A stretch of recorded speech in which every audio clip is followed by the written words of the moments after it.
sarees పట్టు సంబరాలు. Win 5-gram gold coin, 3 winners every week on purchase of 10,000 rupees.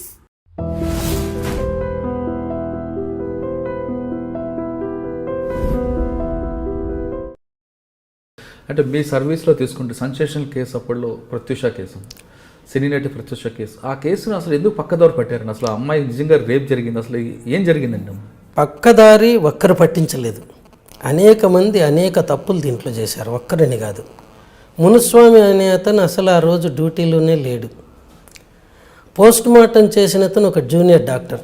అతను అప్పటికి సర్వీస్లో జాయిన్ అయ్యి కేవలం 3 నెలలు మాత్రమే అయింది. ఇంకొక సీనియర్ డాక్టర్ ఒక అతను ఒక మర్డర్ కేసు చేయడానికి పోయినాడు. ఆ రోజు మొత్తం 5 కేసులు వచ్చినాయి, ఇది లాస్ట్ కేసు. దీంట్లో వాళ్ళు చేస్తూ ఉంటే ఈ మునుస్వామి ఇంకిద్దరు డాక్టర్లు ఇంకెక్కడికో పోయిండి, ఆ దారిని పోతూ ఒక సినీ యాక్ట్రెస్ బాడీ ఉందంటే చూడ్డానికి పోయినారు. తర్వాత ఈ శవ పరీక్షలో జూనియర్ డాక్టర్ చేసినప్పుడు ఆఖరి కాలం ఏంటంటే పాయిజనింగ్ కేసులో మేము లోపల ఉన్నటువంటి అవయవాలను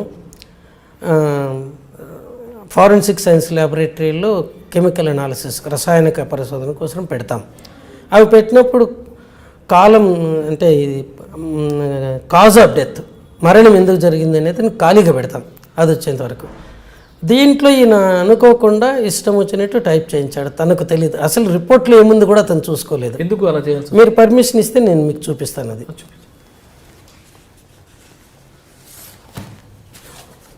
అంటే అతనికి ఎందుకు అనేది ఏం లేదండి, తనకు సబ్జెక్ట్ మీద పటుత్వం లేదు. అంటే అప్పుడు తర్వాత ఇవి చదువుకోవటం కూడా రాదు. దీంట్లో ఏముంది కూడా చూసుకోలేదు. ఈ రిపోర్ట్లో రిపోర్ట్లో వాళ్ళు ఇచ్చింది ఈ కాలం ఖాళీగా పెట్టారు. ఈ ఖాళీగా పెట్టిన కాలాన్ని ప్రెజర్ ఓవర్ ద నెక్, మెడ పిసికారు. యాస్ఫిక్సియా డ్యూ టు మాన్యువల్ స్ట్రాంగులేషన్, గొంతు పిసికి చంపారు, అది దాని అర్థం. However విజరా preserved for chemical analysis to detect poison if any. అయితే లోపల ఆర్గాన్స్, బాడీ శవ ఆర్గాన్స్ రసాయనిక పరిశీలన కోసం పెట్టాము. Semen collected from vagina for grouping and DNA finger printing అని రాశాడు. అక్కడ ఉండేది సెమెనా వెజైనల్ సెక్రెషన్స్ అని ఎవరు చెప్పలేరు. అది ల్యాబొరేటరీలో పరిశోధన చేస్తే కానీ చెప్పలేరు. అటువంటిది ఇది రాశాడు ఈయన. ఇక్కడ ఒకరికంటే ఎక్కువ మంది ఆమె మీద అత్యాచారం జరిపినట్టుగా వచ్చింది. ఇక్కడ జెనిటల్ ఆర్గాన్స్కు ఎదురుగుండా uterus normal in size, empty, ovaries normal, nothing particular అని రాశారు. సో ఈ శవ పరీక్ష నివేదికలో ఎక్కడ కానీ ఆమె మీద మానభంగం జరిగినట్టు లేదు. కానీ ఆ ఒంటి మీద గాయాలు ఉన్నాయని, ఈ గాయాలన్నీ కూడా ఈ వీళ్ళు చేసినటువంటి థెరపటిక్ ఇంజరీస్ అని అంటారు. ఒక చిన్న గాయం ఇక్కడ ఉంటుంది, అది కూడా నేను చూపిస్తాను కావాలంటే. ఈ దీంట్లోనే ఉన్నాయి ఫోటోలో. ఈ గాయం ఇక్కడ ఉండేది అది ఏంటంటే ముక్కు నుంచి ఒక ట్యూబు మన పొట్టలోకి పెడతారు జీర్ణాశయంలోకి, ఏదన్నా యాస్పిరేట్ చేయడానికి కానీ లేకపోతే మందులు పోయడానికి కానీ. అది ఇక్కడ పెట్టినప్పుడు అది ఒక స్థలంలో ఉండాలని చెప్పి దాన్ని ఇట్లా ప్లాస్టర్ వేస్తాం. ఆ ప్లాస్టర్ తీస్తే ఎర్రగా అనిపిస్తుంది మనకు కూడా ఎక్కడన్నా. ఆ ఎరుపుదనాన్ని ఈ జూనియర్ డాక్టర్ రాసినప్పుడు ఏమి రాయాలో కూడా ఆయనకు తెలియకుండా 1.5 × 2.5 సెంటీమీటర్స్ అబ్రేజన్ అని రాసినాడు. అబ్రేజన్ అంటే స్కిన్, చర్మ పైపర్ గోక్కుపోవటం, కేవలం రెడ్గా ఉండేదాన్ని. ఇంకొకటి ఇంట్యుబేషన్ అంటారు. అంటే ఇక్కడ ఒక ట్యూబ్ను మన శ్వాసనాళంలోకి పంపుతారు గాలి పోవడానికి. దాన్ని ఇక్కడ ఉంచాలంటే దాని చుట్టూ ప్లాస్టర్ చుట్టి ఇట్లా తీసుకొని వచ్చి ఇక్కడ అంటిస్తారు ప్లాస్టర్ను. అంటే ఒక పక్కన తీసుకొని వచ్చి ఇట్లా పెట్టినప్పుడు చిన్న డాట్స్గా ఒక గీతలాగా పడింది, అది కూడా ఇంటరప్టెడ్. దాన్ని ఒక ఇంజరీగా తను 5 సెంటీమీటర్స్ విలువ అది రాసినాడు పెద్దగా. రెండోది 4 సెంటీమీటర్స్ పొడవుతో అది ఉంది నెస్ గాయం. అంటే పొట్ట మీద కూడా గాయాలు ఉన్నాయి. ఇంకా చెప్తాను అది కూడా. ఇంకా ఒకటేమో జుగులార్ వీన్ అని, అంటే ఇది మెదడు నుంచి తల నుంచి శుభ్రం చేయడానికి రక్తాన్ని గుండెకు కుడివైపుకు తీసుకొని వస్తుంది, చెడు రక్తాన్ని. దాన్ని జుగులార్ వీన్ అంటారు. ఆ వీన్ ద్వారా వీళ్ళు పైప్ పంపాలనుకున్నారు. దాన్ని వీనస్ లైనింగ్ అంటారు, సెంట్రల్ వీనస్ లైనింగ్ అని. దానికోసం ఏం చేస్తారంటే ఇక్కడ ఒక చిన్న ఘాటు పెడతారు 1 సెంటీమీటర్ పొడవు. అది పెట్టి ఆ వీన్ తీసి దాంట్లోకి ఈ నీడిల్ గుచ్చుతారు. మనకు మామూలుగా ఇక్కడ చేసేటివే. అప్పటికే ఆమెకు మొత్తం కొద్ది తెలివి తప్పి ఇవన్నీ కూడా ప్రెజర్ తగ్గిపోవడంతో ఈ పని చేశారు. మామూలుగా అయితే ఆసుపత్రులు ఇక్కడ వస్తారు, లేకపోతే ఇక్కడికి వస్తుంటారు. అది ఇక్కడ వీళ్ళు సెంట్రల్ వీనస్ లైనింగ్ అని ఇది చేశారు. అది చేసేటప్పుడు జుగులార్ వీన్ పక్కనే కెరోటిడ్ ఆర్టరీ ధమని, అది మెదడుకు తలకు మంచి రక్తాన్ని సప్లై చేస్తుంది. అది కానీ పొరపాటును కానీ దెబ్బ తగిలితే మనిషి వెంటనే చనిపోతారు, అంటే ఇంకా మెడికల్ నెగ్లిజెన్స్ కింద. దాన్ని పక్కకు నెట్టడానికి ఇలా వేలుతో అన్నాడు. ఇది రెడ్గా అయింది. ఈ రెండింటిని అబ్రేజన్స్ అన్నారు. తర్వాత ఇక్కడి నుంచి పోయిన ఈ ట్యూబ్ను ఇక్కడ పెట్టారు. పెట్టిన తర్వాత ఇది ఇట్లా పొజిషన్లో ఉండాలి కదా, 2 కుట్లు వేశారు. జస్ట్ ఇలా అంతే, మామూలుగా ఇట్లా వేసినట్టు దారంతో ఇట్లా కట్టేయడానికి. ఆ రెండింటినీ కూడా ఈయన అబ్రేజన్స్ అనుకున్నాడు. సో ఇక్కడ అయింది ఇదొకటి, ఇవి రెండు 6 అయినాయి. ఇంకా ఇక్కడ డ్రెస్సింగ్ పెడతారు. డ్రెస్సింగ్ పెట్టిన తర్వాత ఒక ప్లస్ లాగా టేప్ వేస్తారు. ఇక్కడ పోయిన టేపు ఇటు సైడ్ది ఈ కాలర్ బోన్ దీని మీద వెళ్ళింది. అక్కడ అదిమితే అది రెడ్గా ఉంది, అదొక అబ్రేషన్ అని రాసినారు. అంటే ఇదంతా అనుభవపూర్వం అనుభవం ఏమాత్రం కూడా లేకపోవడంతో జూనియర్ డాక్టర్ రాసినాడు. సీనియర్ డాక్టర్ మునిస్వామి ఉన్నారు కదా, ఆయనకు ఇంకా నేను ఆయన గురించి చెప్పటము ఎంత తక్కువ చెప్తే అంత మంచిది. 79లో ఎండీలో జాయిన్ అయ్యి 3 ఏళ్ల కోర్సులో 92లో కంప్లీట్ అయింది. అప్పుడు ఏంటంటే ఎంటీ పేపర్లు ఇస్తే పాస్ అయ్యే కాలంలో ఆయన ఒక్కడిగా చాలా మంది అట్లా అయినారు. 100కి 60 మంది ఆ టైప్ వాళ్ళే ఉంటారు మా దగ్గర. ప్రత్యూష మీద అత్యాచారం జరిగిందంటారా? చెప్తాను, ఇది పూర్తిగా చెప్తాను. ఇది కూడా ఎందుకంటే ఇవన్నీ కూడా ఈ డీసీ షాక్ అనేది లాస్ట్లో మనం చనిపోయిన డిక్లేర్ చేసామన్నప్పుగా ఆసుపత్రుల్లో ఏం చేస్తారు, ఈ బ్రెస్ట్ బోన్ కింద బాగా ఇట్లా గట్టిగా ఒత్తి ఇచ్చేస్తారు. దీనికి బదులు ఇప్పుడు ప్రజెంట్ ఆసుపత్రుల్లో ఎలక్ట్రిసిటీ పంపిస్తారు, డైరెక్ట్ కరెంటు. ఆ కరెంట్ ఇట్లా పంపినప్పుడు ఇక్కడ జల్లీ రాస్తారు, రెసిస్టెన్స్ రాకుండా ఎర్రగా కాకుండా ఉండడానికి.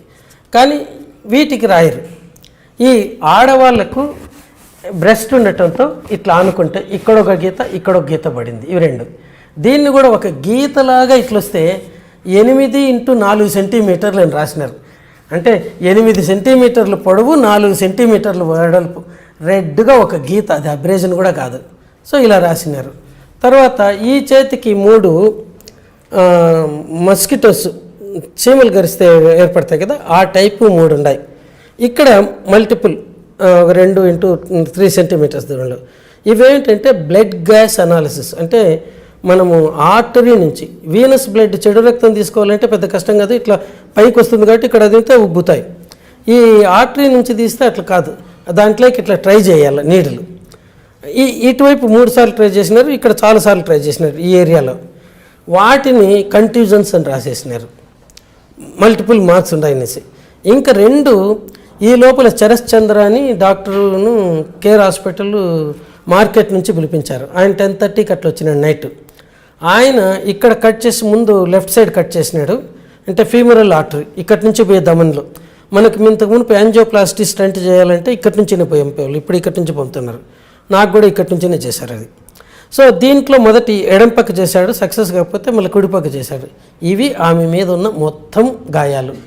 ఒక్కటి కానీ అబ్రేజన్ లేదు, కంట్యూజన్ లేదు, కేవలం థెరపెటిక్ గాయాలు చిన్నవి. ఇది ఒక్కటి కొద్ది కట్ చేసింది, ఇవి 2 దీన్ని కాల్చినవి, ఇవి 2 ఇంజెక్షన్. డాక్టర్కి ఎక్స్పీరియన్స్ లేకపోవడం, కింద డాక్టర్కి ఎక్స్పీరియన్స్ లేకపోవడంతో అది ఫస్ట్ ఘాటంతో అమ్మాయి కేసు అందుకోసం దీంట్లోనే మేము ఒకటి ఏంటంటే one photo is more than enough for 1000 words అంటాం. లేకపోతే నాకు కూడా వాళ్ళు కానీ అబ్బాయి ఫోటోలు తీయించారు కాబట్టి వానికి థ్యాంక్స్ చెప్పాలా, ఆ చిన్న జూనియర్ డాక్టర్కు. ఫోటో కానీ తీయకపోతే అవనేమో 4 సెంటీమీటర్ల పొడవు, ఇవన్నీ కంట్యూజన్స్ ఏమో అని అనుకునేవాడిని. ఆ అమ్మాయి చనిపోవటము విషం సేవించటం వల్ల. ఇద్దరూ కూడా 1993-96 మధ్యలో ఇక్కడ గౌతమి జూనియర్ కాలేజ్ సంజీవ్ రెడ్డి నగర్లో ఇంటర్మీడియట్ చేసేవాళ్ళు. ఇంటర్మీడియట్ తర్వాత అమ్మాయి హోటల్ మేనేజ్మెంట్ కోర్సులు చేరింది. అబ్బాయి వాసవి ఇంజనీరింగ్ కాలేజీలో ఇంజనీరింగ్ చదువుతున్నాడు. ఈ అబ్బాయి వాళ్ళ ఇంటికి అప్పుడప్పుడు అమ్మాయి కోసం పోయేవాడు, ఆ అమ్మాయి వీళ్ళిద్దరు కలిసి తిరిగేవాళ్ళు. వాళ్ళ తల్లిని కూడా 2 సార్లు భువనగిరిలో ఒకసారి బొమ్మల రామారాం అనే చోట ఆమె పనిచేసే చోట కూడా వదిలినట్టు ఆమె తన సమాధానం చెప్పింది కోర్టులో, అంటే తన ఇచ్చే సాక్ష్యంలో. ఇది వీళ్ళిద్దరూ ముందు ఫ్రెండ్సే అనుకున్నారు. ఒక 9 నెలలు సుమారు 9 నెలల ముందు వీళ్ళిద్దరి మధ్యలో ఏదో నడుస్తూ ఉంది అనే అనుమానం తల్లికి జరిగితే ఆమె నిలదీసి అడిగితే అమ్మాయి అవును ఆ అబ్బాయిని ప్రేమిస్తున్నాను, ఆ అబ్బాయిని పెళ్లి చేసుకుంటానంటే 1 నెల రోజులు చెప్పి చూసింది. వద్దమ్మా నువ్వు నీ ఇప్పుడిప్పుడే పైకి వస్తున్నావు, కెరీర్ పాడు చేసుకోకు అనేసి. తర్వాత వాళ్ళ మేనమామ కూడా, అంటే ఈ ప్రత్యూష వాళ్ళ అన్న ఆయన కూడా చెప్పినాడు, ముందు వాళ్ళ తల్లిదండ్రులతో మాట్లాడండి అని. వాళ్ళ తల్లిదండ్రులకు మాత్రం ఈ అమ్మాయి చనిపోకమును 1-2 నెలల ముందే తెలిసింది. తెలిసిన తర్వాత అబ్బాయి దగ్గర ఉన్న మొబైల్ ఫోన్ లాగేసుకొని వాడి మీద రెస్ట్రిక్షన్స్ పెట్టాడు.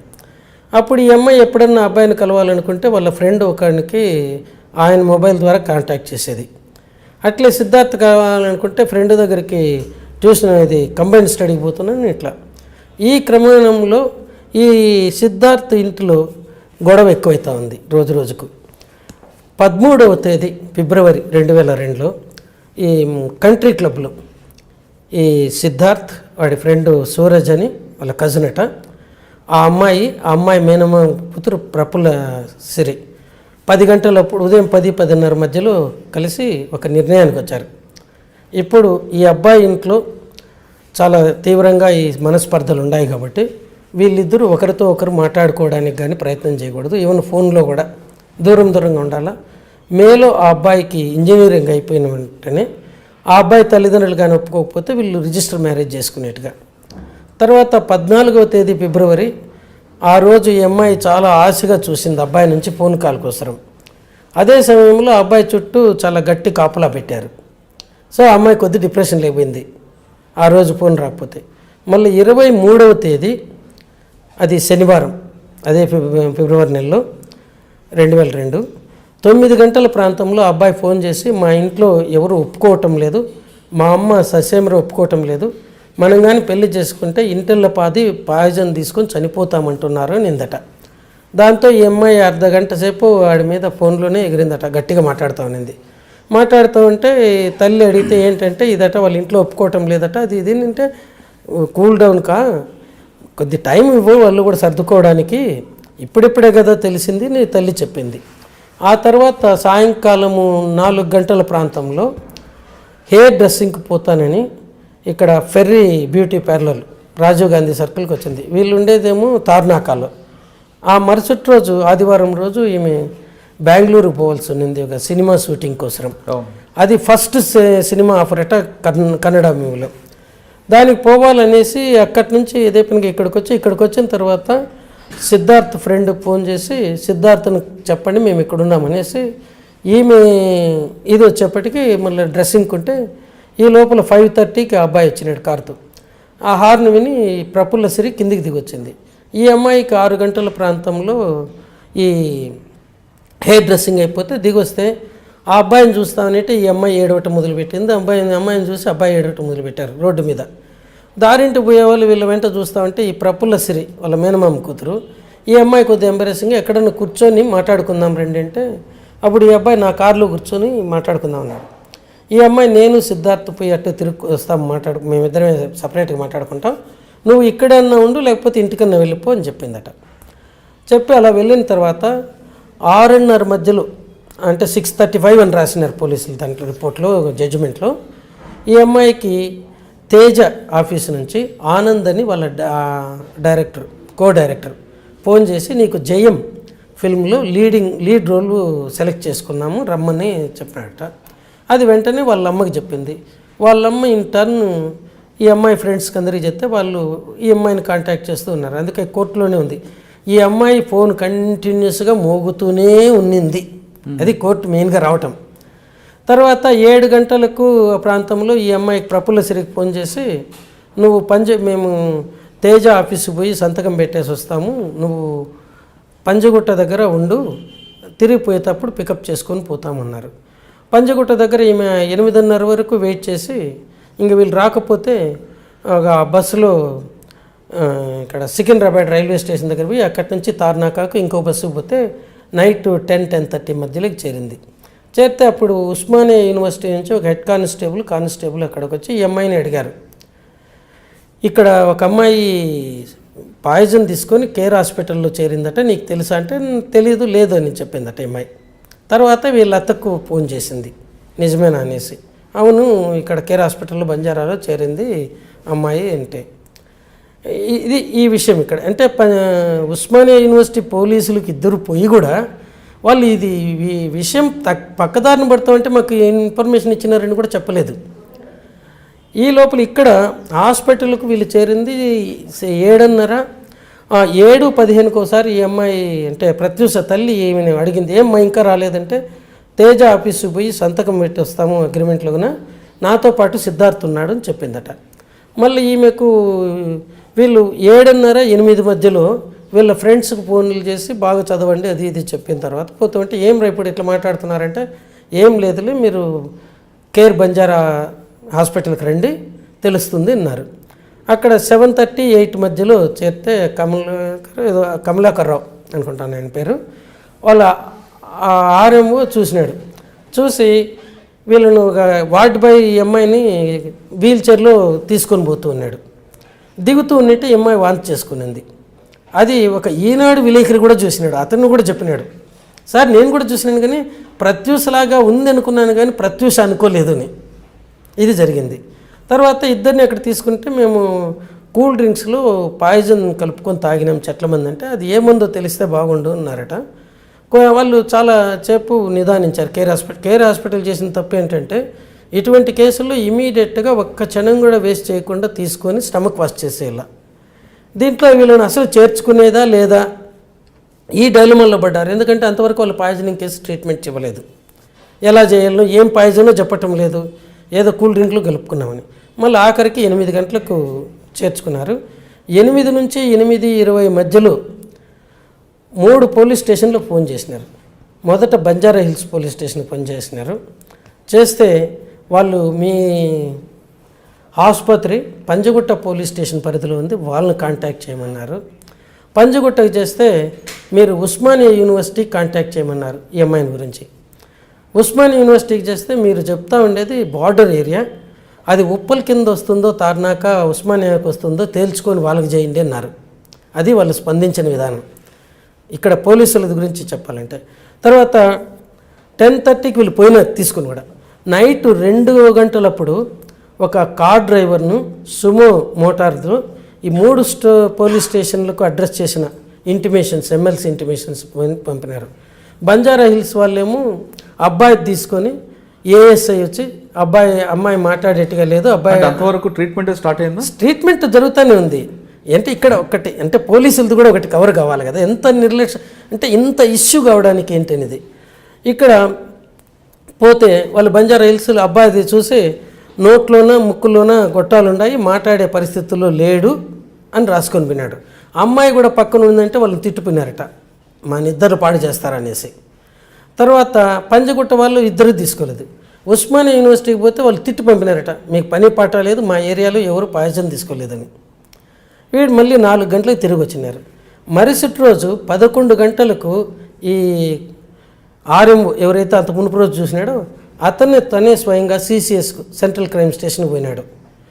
అక్కడుండే ఆఫీసర్ని కలిసి, సార్ అమ్మాయి కండిషన్ క్రిటికల్గా ఉంది, ఇంతవరకు ఎవ్వరూ రాలేదు ఆ అమ్మాయి గురించి, ఎప్పుడు చనిపోతుందో తెలియదు, అలా క్రిటికల్గా ఉందంటే అక్కడ ఉండే పోలీస్ ఆఫీసరు వాళ్ళు ఎక్కడ పాయిజన్ తీసుకున్నారో తెలుసుకొని ఆ పోలీస్ స్టేషన్కి చెప్పండి అన్నారట. ఇది జరిగింది. ఇంకా ఆయన ఏం చేయాలో తెలియదు. ఈ లోపల ఆయనతో మాట్లాడుతూ ఉన్నప్పుడే ఈ అమ్మాయి చనిపోయిందని ఫోన్ వచ్చింది 11:45కు. అప్పుడు వస్తే ఇంకేముంది, ఆ అమ్మాయికి సంబంధించిన వాళ్ళు ఉస్మానియా యూనివర్సిటీ పోలీస్ స్టేషన్కి పోయి అక్కడ కంప్లైంట్ ఇవ్వనండి, వాళ్ళు వచ్చి బాడీ హ్యాండ్ ఓవర్ చేసుకుంటారని. అంటే వాళ్ళు వచ్చి బాడీ హ్యాండ్ ఓవర్ చేసుకునేంత వరకు ఇక్కడ ఆసుపత్రిలో శవాన్ని పెట్టుకోవాలా. ఇది ఆయన ఇచ్చిండేది. తర్వాత ఈయన ఆర్ఎంఓ మళ్ళీ ఇక్కడికి వచ్చి తల పట్టుకొని విచారంగా కూర్చోంటే అప్పుడు సంగీతారెడ్డిని వాళ్ళ దగ్గర రిసెప్షనిస్ట్గా పనిచేసిపోయింది ఒక అమ్మాయి. వాళ్ళ ఫాదర్ విఠల్ రెడ్డిని డిఎస్పీగా ఉన్నాడు, ఇప్పుడు నోమోర్. ఆ అమ్మాయి తన ఫాదర్ ఫ్రెండ్ జగన్నాథరావు అని ఒక అడిషనల్ ఎస్పీ ఆయనకు ఫోన్ చేసింది. సార్ ఇట్లా ఉంది ప్రాబ్లం అంటే ఆయన పంజగుట్ట పోలీసులకు ఫోన్ చేస్తే వాళ్ళు వచ్చి వాళ్ళ దగ్గర నుంచి రిక్విజిషన్ తీసుకొని కేసు రిజిస్టర్ చేసుకొని శవాన్ని తీసుకెళ్ళి ఇక్కడ నిమ్స్లో పెట్టారు. ఇది కేసు దీంట్లో జరిగింది. పోలీసులు దీని గురించే కోర్టు జడ్జిమెంట్లో it is the supine indifferent attitude of the police అన్నారు. ఇది ఇక్కడ జరిగింది. ఇంకా ఈ బట్టలది ఒకటి ఉంది దీంట్లో. ఈ తల్లికి ఎప్పుడైతే ఈ అమ్మాయి ఇచ్చిన అడ్రస్ ప్రకారమే ఈ అమ్మాయిని ఐసీసీయూలో చేర్చారు, ఇంటెన్సివ్ కొరోనరీ కేర్ యూనిట్లో. అబ్బాయినేమో అక్యూట్ మెడికల్ కేర్ యూనిట్లో చేర్చారు. మళ్ళీ 10:30 తర్వాత అబ్బాయిని కూడా ఐసీసీయూలోకే చేర్చారు. అంటే ఈ అబ్బాయి పెద్ద గొడవ చేస్తున్నట్టు, నేను నా ఫ్రెండ్ దగ్గరనే ఉండాలనేసి ఇంకా వాడి బాధ తట్టుకోలేక అక్కడికి చేర్చినారు. ఇద్దరు కూడా ఐసీసీయూలోనే ట్రీట్మెంట్ తీసుకుంటూ ఉన్నారు. ఈ తల్లికి ఫోన్ చేసినప్పుడు 8 నుండి 8:20 మధ్యలో ఒక సపరేట్ డ్రెస్ తీసుకురండి అన్నారు. ఈ డ్రెస్ కూడా మేము అమ్మాయి దాంట్లో యూరిన్ మూత్రము తర్వాత ఇవన్నీ పోయింది, కొద్ది టైట్గా ఉంటే కట్ చేసి తీసేసాము, మీరు అమ్మాయికి వేయడానికి వేరే డ్రెస్ తీసుకొట్టమని. అది డ్రెస్ విషయంలో. తర్వాత ఈ అమ్మాయి మూర్చలేకపోయిన తర్వాత మళ్ళీ రివైవ్ చేసినారు, ఇవన్నీ ట్రై చేస్తున్నారు. ఈ లోపల వీళ్ళకు ఈ ఆర్టీరియల్ లైనింగ్ ఇవ్వటం రాదు. చరస్ చంద్ర అని ఇంకో డాక్టర్, ఆయన పల్మనాలజిస్ట్, కేర్ హాస్పిటల్ బంజారా ఇది మార్కెట్ దగ్గర ఉంటాడు. అతన్ని పిలిపిస్తే ఈయన ఇది పెట్టాడు. ఇది జరిగింది. మళ్ళీ నెక్స్ట్ డే ఆ అమ్మాయి 11:45 చనిపోయింది. అంటే 14 గంటల 45 నిమిషాలు ఆసుపత్రిలో బ్రతికుంది. ఇవి జరిగింది. ఈ తల్లి కూడా ఒక స్టేట్మెంట్ 13వ తేదీ మార్చి 2002లో మీడియాకి ఇచ్చింది. నేను పోయిన వెంటనే వాళ్ళు నన్ను రానివ్వలేదు, ఒక అర్ధగంట టైం తీసుకొని మళ్ళీ రానిచ్చారు. అప్పుడు నేను వెళ్తే 7 మంది డాక్టర్లు అమ్మాయి చుట్టూ ఉన్నారు. వాళ్ళలో ఒక డాక్టరు హౌ ఆర్ యూ అంటే ఐఎమ్ ఓకే సార్ అనింది అనేసి. ఇది ఒక విలేకరి నిజంగానే అనిందంటే ఈ కన్నతల్లి అబద్ధం చెప్తున్నావా అనుకుంటామని సిగతమించింది. సో ఇక్కడ రేప్ చేసి గొంతు బిసికి చంపేస్తే తల్లి వచ్చిందని మళ్ళీ వెలుగులోకి వస్తుంది అనేసి ఇది ఇక్కడ జరిగింది. తర్వాత అమ్మాయి ఎందుకు చనిపోయింది, అబ్బాయి ఎందుకు చనిపోలేదు అనేది, ఇది మన శరీరం యొక్క కండరాలను బట్టి ఉంటుంది, ఎంత పెద్దగా ఉండేది.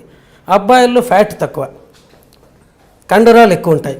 So per unit gram of టిష్యూకు పాయిజన్ పోయేది తగ్గుతుంది ఒకే మోతాదులో తీసుకుంటే. అమ్మాయిల్లో ఫ్యాట్ ఎక్కువగా ఉంటుంది, ఫ్యాట్కి పాయిజన్ పోదు, కండరాలకు మాత్రమే. అందులోనే వాళ్ళు కాస్త లీన్గా ఉంటారు. ఈ అమ్మాయి అందులో సినిమాలు యాక్ట్ చేస్తుంది కాబట్టి she has to maintain her size, దీనివల్ల ఇక్కడ పోతుంది. తర్వాత నేను అనాలిసిస్లో రిపోర్ట్ వీళ్ళని అడిగిన, నేను కన్వీనర్గా ఉన్నాను కమిటీలో. నాకు క్వాలిటేటివ్ కాదు క్వాంటిటేటివ్, క్వాలిటేటివ్ అంటే ఏం తీసుకున్నారని అట్లా కాదు, ఒక 100 గ్రాముల టిష్యూకు ఎంత పాయిజన్ ఉందో కావాలనేసి. స్టమక్ వాష్లో అడిగితే అమ్మాయిలు 100 మిల్లీలీటర్ల స్టమక్ వాష్ పొట్టలో ఉండే ఆహారంలో 2.9 మిల్లీగ్రాములు మాత్రమే ఉంది పాయిజన్. 100 మిల్లీలీటర్ల స్టమక్ కంటెంట్లో 2.9 మిల్లీలీటర్ల పాయిజన్ ఉంది. అబ్బాయిలో 4.1 మిల్లీమీటర్ ఉంది, మిల్లీలీటర్. అంటే ఇంత మిల్లీగ్రామ్ 4.1 మిల్లీగ్రామ్ అబ్బాయిలో ఉంది 100 లీటర్ల దీంట్లో, 100 మిల్లీలీటర్లో. ఈ అమ్మాయిలో 2.9. అంటే అబ్బాయి కంటే ఈ అమ్మాయి కంటే అబ్బాయిలో 1.2 మిల్లీగ్రాములు ప్రతి 100 మిల్లీలీటర్ల స్టమక్ కంటెంట్స్లో ఎక్కువగా ఉంది. దాన్ని బట్టి మనకు అర్థమయ్యేది ఏంటంటే అమ్మాయిలో పొట్టలో నుంచి అంటే స్టమక్లో ఉదరం దాంట్లో నుంచినే చాలా స్పీడ్గా రక్తంలోకి పాయిజన్ వెళ్ళిపోతుంది. వీడిలో ఆ స్పీడ్ లేదు, ఇది ఒక కారణం. దీనివల్ల అబ్బాయి బ్రతికి బయటపడ్డాడు. ఆ అబ్బాయి కూడా 2 రోజులు కంప్లీట్గా అపస్మారక స్థితిలో ఉన్నాడు. తర్వాత క్రమేపీ కోలుకున్నాడు. ఇది జరిగింది. తర్వాత టోటల్గా ఈ కేసు అంతా రాంగ్ ట్రాక్ ఉన్నప్పుడు, రాంగ్ ట్రాక్ ఇక్కడ కూడా కాదు, పోలీసులు కూడా పట్టించారు. ఈ ట్రాక్ నుండి మీ కమిటీ వచ్చిన తర్వాత మీరు దీన్ని ఒక ట్రాక్లో తీసుకొచ్చానంటారు. నిజం చెప్పాలంటే